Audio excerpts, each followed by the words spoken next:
พี่ยังไม่รู้กันเลยเว้ยว่าของผู้หญิงอะหน้าตาเป็นยังไงนี่คือจังหวะที่แบบไปสัมผัสปุ้งว้าว so amazing นะเนินนั้นอะมันเป็นเนินที่ Apple ไม่ยังสร้างไม่ได้ด้วยซ้ำจริงๆ ไม่มีใครเคยทำให้จิ๋มฟังดูสวยงามขนาดนี้มาก่อนนะ จริงๆจงเรียกฉันว่าไอหมีใหญ่เธอเป็นอะไรเธอเป็นนายพรานใช่ไหมฮ่าเจอหมีล่าแน่มึงงัดมา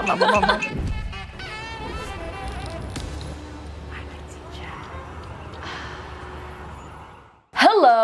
and welcome to I Can Teach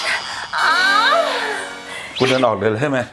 ไม่ได้ค่ะต้องอยู่ค่ะยินดีต้อนรับพี่ป้อมมงคล สวัสดีครับ สวัสดีค่ะ พี่รู้ไหมคะพี่มารายการเซ็กส์นะคะ รู้ครับผมดูรายการคุณ โอ้ ผมเป็นแฟนรายการคุณครับผมก่อนที่จะมาผมคิดว่าแบบมันเป็นเซตที่แบบสบายมากการนั่งคุยกันบนเตียงกูเพิ่งรู้ว่าตอนนี้กูมาอยู่นี่เซตมันไอ้เหี้ยนั่งลำบากมาก สำหรับคนอ้วนอย่างเรา อะหนูถามเลยนะคะ ครับผม พี่ช่วยตัวเองล่าสุดเมื่อไหร่คะ ประมาณ4 วันที่แล้ว โอ้เป็นยังไงบ้างคะสนุกไหม เป็นยังไงพี่ว่ามันอยู่กับพี่มาเป็นแบบ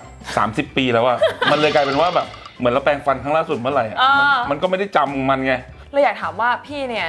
ช่วยตัวเองต้องใช้หนังโป๊ไหมหรือไม่ต้องใช้ล่ะ แล้วแต่ว่าในสมองเรามันมีข้อมูลอะไรหรือเปล่า ถ้าไม่มีข้อมูลจำเป็นจะต้องใช้ตัวเชื่อมถ้าไม่ใช้ตัวเชื่อมมันจะเหมือนแบบเราเกาหูไปเรื่อยๆ แล้วมันก็แบบยังไงวะมันจะไปถึงตรงไหนวะคือต้องบอกว่า30 ปีที่ผ่านมาช่วงแรกในชีวิตพี่อะเป็นช่วงที่เวลาที่กูแบบเก็บข้อมูลเต็มที่ช่วงม.4 ม.5 ม.6 เนี่ยพี่คือคลังหนังสือโป๊ของห้องคือห้องสมัยก่อนไม่มีหนังโป๊นะคลิปวิดีโอเนี่ยไม่มีสมัยก่อนมันจะเป็นหนังสือโป๊ที่เป็นหนังสือโป๊แบบหนังสือโป๊ก็ต้องมีเซ็นเซอร์ของสมัยก่อนหนังสือโป๊คือการติดสติ๊กเกอร์ซึ่งดึงออกได้ไหมคะหรือไม่ได้ดึงออกได้แต่ว่าคุณต้องใช้บุคคลที่มือเบาที่สุดในห้องมาแกะใช่เพราะว่าเขาถือว่านี่เขาเซ็นเซอร์แล้วในห้องพี่อ่ะจะมีการรวมเงินกันเด็กม.4 ม.5 ม.6 เป็นการรวมเงินกันคนละแบบ5 บาท10 บาทเพื่อจะรวมกันแล้วซื้อหนังสือโป๊ที่เป็นหนังสือโป๊แบบญี่ปุ่นแล้วก็ต้องจับฉลากคนที่ไปซื้อพี่จำได้ว่าวันหนึ่งที่พี่เดินไปซื้อพี่เลือกเลยว่าร้านเนี้ยเป็นร้านที่แบบขายหนังสือใหญ่ที่สุดในปราจีนบุรีพี่ไป5:45ร้านก็เปิดเร็วมากความพยายามของการจะซื้อหนังสือโป๊เล่มหนึ่งอะเนาะเขาเปิดเร็วมากพี่ก็เดินไปถึงเลยซื้อหนังสือพิมพ์อันหยิบหนังสือพิมพ์มาเดินไปโซนหนังสือโป๊แล้วหนังสือโป๊ยัดหนังสือพิมพ์แล้วก็วางให้กับอาม่าเป็นคนจ่ายตังค์แล้วก็แลกหนังสือโป๊มาเรื่องอาม่ามีนี่ได้แล้วเรากะอาม่าคิดเงียบอาม่าถามอามวยหนังสือโป๊เท่าไหร่ตะโกนถามอาหมวยอยู่ข้างหลังมั้งหนังสือโป๊ได้เท่าไหร่อ่ะโอ้โหครูแล้วเดชบุญอาจารย์มาซื้อพอดีเราก็เชื่อมันแต่อาจารย์ก็ไม่ได้สนใจอะไรเขาอาจจะจำเราไม่ได้หรืออะไรไม่รู้แต่สุดท้ายก็จะมีหนังสือโป๊เนี่ยเป็นสมบัติของห้องกลับมาที่ห้องอันนี้มันต้องเวียนสมมติวันนี้ติช่าจับฉลากได้ติช่าเอากลับบ้านไปได้แล้วห้ามเด็ดขาดในการที่มึงทำให้หนังสือติดกันถ้าติดกันไม่โดนปรับแล้วเนี่ยนะ you know I know ก็คือต้องบอกก็คือถ้าเกิดใครมาแบบเขาเรียกอะไรนะหลังแล้วมีอสุจิแล้วมันเหนียวแล้วมันก็ทำให้หนังสือติดกันไม่ได้โดนปรับสุดท้ายม.4 ม.5 ม.6 พี่ยังไม่รู้กันเลยเว้ยว่าของผู้หญิงหน้าตาเป็นยังไงก็คือดูแบบเซนเซอร์จินตนาการกันมาใช่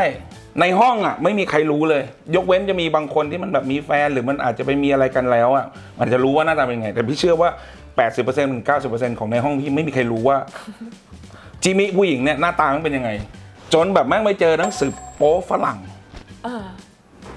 อันเนี้ยแม่งคือการเปิดโลกทัศน์สิ่งที่พวกเราแม่งอยู่อีกฝั่งหนึ่งของโลกเหมือนกับเราเห็นโลกแบนมานานมึงจะได้เห็นโลกกลมแล้ว วันเนี้ยกูพามานี่คือพวกมึงนี่แหละพวกมึงนี่คือของจริงแม่งเปิดมาเฮ้ยทำไมแม่งไม่สวยงามวะมันคนที่มาถ่ายหนังสือโป๊ฝรั่งในยุคนั้นในยุคที่เป็นแบบ สิ่งที่เราเห็นนะ มันน่าจะเป็นแฟชั่นยุคแบบ 80 90น่ะต้องเป็นคนที่เขาแบบผ่านอะไรมาโชคโชนมากพอสมควร อาจจะเป็นดาราหนังโป๊มาก่อน ใช่ สื่อมาเยอะแล้วคือพอเปิดมาถึงปุ๊บแบบว้าวว้าวแล้วคนที่กูเคยเห็นแบบน่ารักที่แบบคนเนี้ยที่เราชอบแบบน่ารักเขาเป็นอย่างนี้เหรอวะเขามีหน้าแบบนี้เหรออย่างนี้เหรอคือเราก็ไม่เข้าใจว่าของแบบเนี้ยมันเปลี่ยนไปตามสภาพการใช้งานด้วยไม่ใช่แค่ของผู้หญิงค่ะของผู้ชายมึงก็ไปสรรหาแบบมอนสเตอร์อะ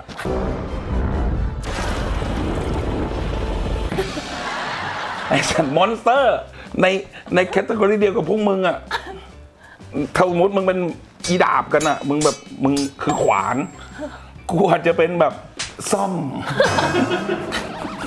ตอนแรกนึกว่าจะเป็นมีดอะไรสักอย่างของเขาพี่จริงๆนะหนูขอพูดนะทุกคนที่มาเล่าว่าเขาอะดูหนังโป๊ยังไงอะเขาชอบบอกว่ามีเพื่อนเอามาให้ทุกคนมีเพื่อนคนนั้นแล้วเพื่อนคนนั้นคือใครวะคือคนเราไม่เคยเห็นเพื่อนคนนั้นได้เลยนี่ค่ะเพื่อนคนนั้นคือเขาเองกูนี่แหละทุกคนที่เล่ามากูเป็นคนเอาไปให้เอง กูรับผิดชอบเองโลกใบนี้ต้องมีใครสักคนหนึ่งที่รับผิดชอบเรื่องนี้คือกูFun Fact หนังสือลามกหรือหนังสือโป๊เป็นหนังสือที่มีการแสดงภาพเปลือยกายภาพการร่วมเพศเป็นเนื้อหาที่อ่านแล้วกระตุ้นอารมณ์ทางเพศซึ่งหนังสือโป๊ส่วนใหญ่จะอยู่ในรูปแบบของนิตยสารค่ะโดยในประเทศไทยหนังสือลามกเล่มแรกนั้นได้แก่พระตำรับโยนีถูกพิมพ์ขึ้นในรศ126เพียง200ฉบับและมีไว้สำหรับชนชั้นสูงเท่านั้นค่ะในช่วงสงครามโลกครั้งที่2หนังสือลามกถูกพบไปทั่วตามสนามหลวงโดยมีหน้าปกเป็นรูปผู้หญิงฝรั่งพิมพ์สีเดียวเรียกกันว่าหนังสือปกขาวมีการพิมพ์จำหน่ายในไทยในยุค 90 เช่นนางนวล เพนพัก ไทยเพลย์บอย เปิดบริสุทธิ์และมีหนังสือลามกสำหรับเกย์เช่นนีออนเป็นต้นค่ะจากเห็นกีในโลกของออฟไลน์มาเห็นกีในโลกเรียลิตี้เป็นยังไงครั้งแรกที่เห็นจิ๋มมาคะพี่ครั้งแรกก็ไม่เห็น ไม่เพราะว่าครั้งแรกอะเราก็มีแฟนเราก็เริ่มมีแฟนใช่ไหมเราก็เป็นแบบเหมือนเขาก็มาค้างด้วยกันก็นอนนัวเนียอะไรกันไปแล้วก็ตอนอยู่มหาลัยอะในห้องเดียวกันเขาจะนอนกับเพื่อนอีกกลุ่มหนึ่งเพราะนั้นมันไม่เห็นมันต้องปิดไฟเพราะนั้นเนี่ยวันที่แฟนมาเนี่ยเราก็แบบเราก็ไม่เคยอะไรอย่างเงี้ยจังหวะที่แบบไปสัมผัสปุ้งว้าว so amazing นะเป็นสวรรค์เลยเหรอคะไม่เหมือนกับสิ่งที่กูเห็นเมื่อสมัยม.5 ไม่เหมือนกับโพรงอันนั้นมันคนละโพรงกันอันนี้มันเป็นแบบอธิบายจิ๋มหน่อยถ้าเกิดต้องอธิบายเป็นความรู้สึกจิ๋มมันเป็นยังไงอะไรคือจิ๋มกับความรู้สึกที่เข้าไปพี่ว่ามันมีรูปทรงที่เป็นงานศิลปะรูปทรงของมันเป็นรูปทรงที่มันเป็นเคิร์ฟที่แบบแม่งเป็นเนินมหัศจรรย์จริงๆเคิร์ฟของมันเป็นเคิร์ฟที่เหมือนถ้า Apple แม่งสร้างเมาส์ขึ้นมาเคิร์ฟแม่งจะแบบโอ้มันจะไม่สร้างความกระแทกไม่สร้างมุมให้เรารู้สึกบาดมีคมกับมันเนินนั้นอ่ะมันเป็นเนินที่ Apple ไม่ยังสร้างไม่ได้ด้วยซ้ำอยู่ก็รู้สึก appreciate จิ๋มตัวเองขึ้นมาเลยนะจริงๆด้วยเคิร์ฟทั้งหมดด้วยคานเป็นสามเหลี่ยมที่มันเกิดขึ้นรูปร่างของผู้หญิงครับพี่ว่าโลกแม่งสร้างให้สิ่งนั้นของผู้หญิงมันออกมาสวยงามไม่มีใครเคยทำให้จิ๋มฟังดูสวยงามขนาดนี้มาก่อนนะจริงๆแล้วเซ็กครั้งแรกของพี่เป็นยังไงอะคะเต็มไปด้วยความไม่รู้อะเพราะอย่างที่เราบอกว่าเราดูหนังโป๊หนังสือโป๊มาเหล่านั้นมันไม่ใช่ practice เลยอะมันเป็นแบบมันเป็นโลกเสมือนที่แม่งใช้งานไม่ได้ด้วยซ้ำอะเหมือนเราดูฟุตบอลแต่กูลงไปเตะบอลเหมือนเมสซี่ไม่ได้อะในวันที่มันไม่เข้าใจมันก็เลยแบบมีความงงฝั่งนู้นก็จะงงฝั่งเราก็จะงงว่าทำไมนะเราก็แค่ทำเป็นพิธีอะเพราะว่าในหนังโป๊มาทำเราก็ไปเรียนนมบ้างเราก็ไปลงไปเรียนนู่นเรียนนี่บ้างเราแบบว่ะอันนั้นคือครั้งแรกแต่ว่าถามว่ามัน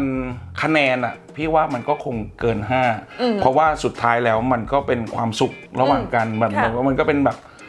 ฝั่งนู้นเขาก็ไม่เคยฝั่งเราก็ไม่เคยแล้วเราก็ลองทำมันผ่านไปด้วยกันอะไรเงี้ยตอนที่แอคทีฟอะพี่มีเซ็กสไตล์อะไรมันมีหลากหลายสไตล์เลยมีทั้งแบบบางวันเราอยากจะดุก็มีทำอะไรอะตีหัวเขาใช่แบบเอานิ้วแยงรูจมูกเขาอย่างนี้อะไรล่ะบ้าเหรอแล้วดูยังไงหนูอยากรู้ว่าพี่พ็อปมีเซ็กส์ดุยังไงจับเขาแรงขึ้นมีความเขาแบบเธ เธอนะมันเฮ้ยเรียกกูว่าท่านขุนสิมาจงเรียกฉันว่าไอหมีใหญ่เธอเป็นอะไรเธอเป็นนายพรานใช่ไหมเจอหมีล่าแน่มึงงัดมันก็มี อันนั้นคือ sex aggressive พี่มี sex แบบไหนไหมคะ โรแมนติก โรแมนติกมันยังไงมันนานมันแบบค่อยอ่อนโยนค่อยไป คือพี่ว่ามันเหมือนการ make love พร่ำรักคือการบรรยายของเราอะไรเงี้ยพี่มีเซ็กแล้วพี่บรรยายแบนหรือพูดไหม เราจะบอกสิ่งที่เราชอบอะไรเงี้ยแบบชอบมากเลยแบบชอบสิ่งนี้มากเลยชอบบรรยากาศตอนนี้ชอบกอดเขาแบบนี้อะไรเงี้ยเราก็จะบรรยาย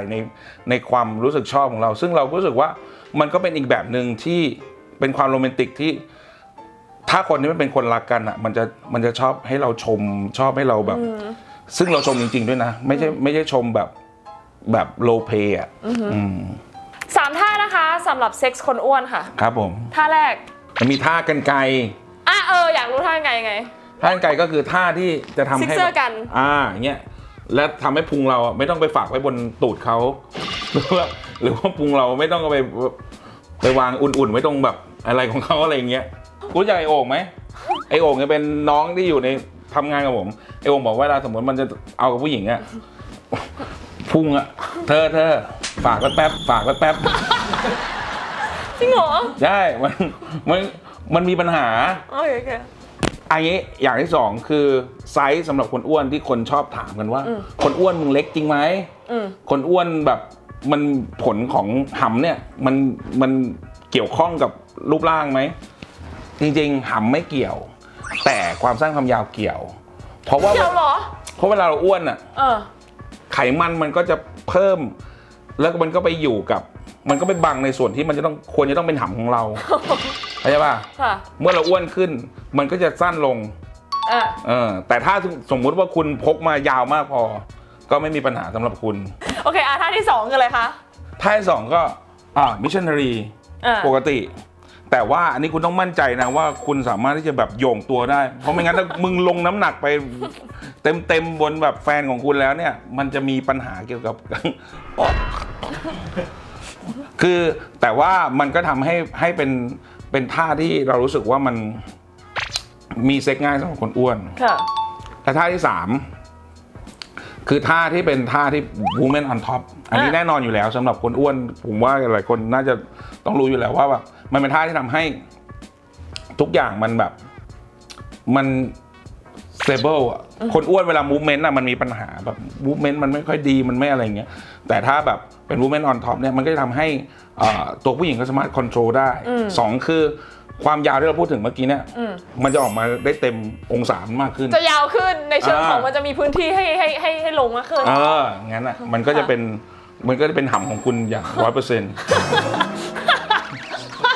Fun fact 3 ท่าเซ็กซ์ที่แนะนำสำหรับคนน้ำหนักเยอะหนึ่งในท่าเซ็กซ์ที่ร้อนแรงที่สุดสำหรับคนอ้วนก็คือท่าพื้นฐานที่เรียกว่าท่า cowgirl คนจำนวนมากเพราะว่าท่านี้เหมาะสำหรับการเข้าลึกและการกระตุ้นจุด G-spot เป็นอย่างดี 2. ท่าผีเสื้อท่วงท่านี้จะทำให้น้ำหนักของผู้รุกไม่ไปกดทับบนตัวของผู้รับทั้งตัว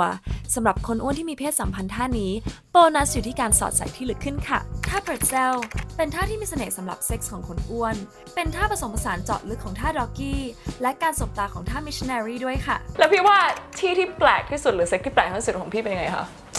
มันมีตอนมหาลัยอ่ะที่เราแบบที่ด้วยความที่ห้องอ่ะอย่างที่เราบอกใช่ไหมห้องอ่ะมันมีเพื่อนอยู่ความเสี่ยงของมันคือกุญแจมันสามารถเปิดเข้ามาได้ทุกเมื่อเราก็เลยแบบกับแฟนเราในตอนนั้นอ่ะก็เลยแบบระเบียงไหมเราจะเสียงน้อยกว่านะคะพวกเพื่อนเข้ามาได้เราจะไปที่ระเบียงเพราะว่าอย่างน้อยคนเห็นข้างนอกอ่ะไม่รู้ว่ากูคือใครแต่คนเปิดเข้ามาถ้ามึงเปิดมามึงรู้เลยว่ากูคือใครแล้วมึงรู้ว่าแฟนกูคือใครน่าสิก็น่าดิตอนแรกไปเพราะความเสี่ยงเพราะอยากจะระบายความใกล้ซึ่งกันและกันแต่พอออกไปแล้วมันตื่นเต้นมันมีความสุขฟินาเล่ชอบการอะไรอย่างเงี้ยชอบการใช้คำของพี่มากเปรียบเผยซะแบบจริงต้องบอกว่าระเบียงข้างนอกของเราอ่ะมันเป็นคล้ายๆทุ่งนาที่แบบถ้าคนเห็นก็คงไกลมากอะไรอย่างเงี้ยต้องแบบไกลมากธรรมชาติ nature ในช่วงแบบ20 กว่าปีที่แล้วค่ะโอ้โห โอเคค่ะพี่ตอนนี้นะคะหนูได้ความรู้แล้วก็ประสบการณ์ของพี่แล้วมีอะไรจะฝากไหมคะ ก็ผมทำรายการทำช่องที่ชื่อประมูล24นะครับก็เข้าไปดูกันได้เป็นวาไรตี้ไปกินตะกะไปดูว่าแบบเราทำรายการอยู่มากมายถ้าใครชอบความสนุกสนานก็ไปดูกันได้แล้วก็ไปแจมกับนู่นนี่นั่นนู่นไม่มีไปออกรายการที่ชาไปออกรายการที่คุณไปจับจิ้งจกอะไรเงี้ยก็เดี๋ยวไปเจอกันนอกจากรายการแล้วก็มีอัลบั้มเพลงที่ทำอยู่อัลบั้มชื่อ Human Error นะครับฟังไปแล้วก็มีสลักจิตมีเดือนชนเดือนมีพักอิงซบที่เพิ่งปล่อยไปนะครับวันชนะจะขอโทษที่ขอโทษครับ ก็ฝากดูตรงนั้นด้วยนะคะเดี๋ยวเราขึ้นให้ตรงนี้นะคะโอเคค่ะสำหรับเอพิโซดนี้นะคะใครที่ชอบเอพิโซดนี้นะคะก็ฝากไลค์คอมเมนต์แล้วก็ subscribe ด้วยนะคะเพราะมันมีความหมายต่อช่องเรามากๆเลยนะคะเพราะว่าทำมาเราตั้งใจมากนะคะแค่แบบถ้าเกิดชอบแล้วอย่าดูอย่างเดียวกดไลค์คอมเมนต์ subscribe แชร์ยิ่งดีนะคะแล้วก็ฝากไปติดตามช่องของพี่เขาด้วยนะคะ ขอบคุณครับ สาวๆเคยเป็นไหมคะตอนเป็นประจำเดือนแล้วใส่ผ้าอนามัยเนี่ยรู้สึกเปียกแฉะเลอะอับไม่สบายตัวสุดๆเลยค่ะใช่อีกทางเลือกหนึ่งมาแนะนำนะคะนี่คือถ้วยอนามัย Flow Days ค่ะเป็นถ้วยที่ทำมาจากซิลิโคนทางการแพทย์ 100% นะคะจะเป็นการพับไปอย่างนี้ใส่เข้าไปในช่องคลอดนะคะแล้วมันก็จะเปิดเป็นการรองรับเลือดค่ะไม่ต้องห่วงเลยนะคะว่าเจ็บเพราะว่าซิลิโคนเนี่ยเป็นซิลิโคนนิ่มค่ะพอใช้เสร็จแล้วนะคะเราก็ดึงออกมาเทเลือดทิ้งนะคะแล้วก็ทำความสะอาดค่ะข้อดีของตัว Flow Days นะคะก็คือเป็น reusable ค่ะนำกลับมาใช้ใหม่ได้นะคะเพราะฉะนั้นเนี่ยประหยัดทั้งเงินประหยัดทั้งเวลาแถมยังลดขยะไปได้เยอะมากเลยค่ะและที่สำคัญนะคะไม่มีกลิ่นเลยค่ะเพราะว่าเลือดเนี่ยไม่ได้สัมผัสกับอากาศหรือว่าแบคทีเรียนะคะทำให้คุณเนี่ยมั่นใจได้ตลอดทั้งวันค่ะไม่ว่าคุณจะไปว่ายน้ำเล่นเต้นโยคะอะไรก็แล้วแต่นะคะใช้ชีวิตแบบอิสระแล้วก็มั่นใจกับถ้วยอนามัย Flow Days ค่ะสามารถติดตามโซเชียลมีเดียของเราได้นะคะทาง Instagram แล้วก็ TikTok นะคะ Flow Days แล้วก็ Line นะคะ @Flow Days เว็บไซต์ค่ะ myflowdays.com Flow Days live with confidence หนูอยากรู้ว่าพี่ไปถึงไกลแค่ไหนของเฮลิคอปเตอร์นี้หมุนกี่องศาได้ ยังไม่ทันได้หมุนเลยตลกกันก่อน เธอทำอะไรอ่ะ เธอทำอะไรอ่ะ พี่พอใครพูดจะทำอะไรอ่ะหนูก็ไปไม่ไหวนะ ถ้าเกิดแปลว่าเรากำลังจะทำท่าของเราที่เราคิดว่าในหัวมันดีอ่ะต่อให้ผู้ชายที่ว่า What are you doing อ่ะมันมีความแบบมึงกูไปต่อไม่ได้เลย